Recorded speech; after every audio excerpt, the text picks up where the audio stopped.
Noida is engineered to look like the future of India, a city defined by towering glass facades and a skyline of high-rise apartments rising from the dust. But on the morning of April 13th, that image shattered. The sky above those luxury towers filled with thick black smoke, as an industrial road turned into a graveyard of burning sedans and shattered glass. The stones were thrown by the same hands that spend 10 to 12 hours a day on assembly lines, building the smartwatches and circuit boards that power the country's modern tech. The violence also pulled in workers from the automotive sector, the technicians and mechanics who build and repair the vehicles they eventually set on fire.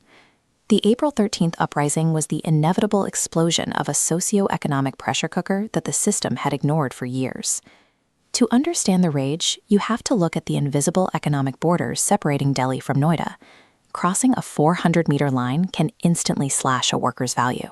This is the official minimum wage standard inside Delhi, 19,846 rupees. Move just a few minutes away into Noida, and that mandate drops to 13,690 rupees for the exact same labor. The actual take-home pay is often lower, frequently bottoming out at 11,000 rupees. In a city like Noida, 5,000 of that is consumed immediately by the rent for a single room. Basic survival costs are climbing even faster. With shortages driving a black market, a single cooking gas cylinder can cost 4,000 rupees, nearly half a month's take-home pay. The math of feeding a family on the remaining balance is impossible. When you add unpaid overtime and stolen holidays to that equation, workers have no financial cushion and no remaining dignity.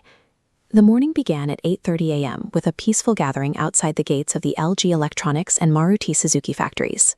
The workers asked for one thing: for management to step outside, listen to their grievances, and honor the government-mandated minimum wage of 18,000 rupees. But management refused to open the doors. As the temperature rose and several female workers fainted in the heat, the company deployed private bouncers to threaten the crowd instead of offering a dialogue. This fight for a few thousand rupees took place against a backdrop of systemic luxury.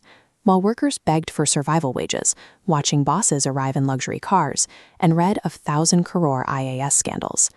By mid-morning, with no one coming to the gate, and bouncers aggressively pushing back, the peaceful demonstration ended. The subsequent riot followed hours of corporate refusal to acknowledge the people standing in the sun. When the stone pelting began and cars were set ablaze, the response was slow. Despite the density of the industrial zone, the police and fire brigades didn't arrive for a full hour. Once the police arrived, their first action was ensuring the factory owners were safely evacuated through the back gates. The treatment of the workers was different. Laborers were dragged into vans, lathi charges cleared the streets, and media members were beaten to prevent them from filming the crackdown. The official tally of the response includes over 300 detained workers and 7 separate FIRs registered against them. The state's reaction confirmed the workers' suspicion. The administration prioritized the protection of corporate assets over the enforcement of fair labor laws. To explain away the unrest, authorities introduced a narrative of outside influence, claiming the riot was the work of an organized syndicate. The police investigation is currently tracking digital footprints, looking for masterminds in WhatsApp groups, and analyzing the use of QR codes to mobilize the crowd.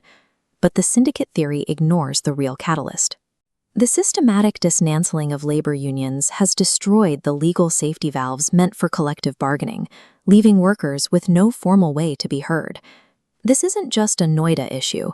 Similar wage-driven unrest is now sparking in Faridabad and Alwar, as workers across industrial hubs reach the same breaking point.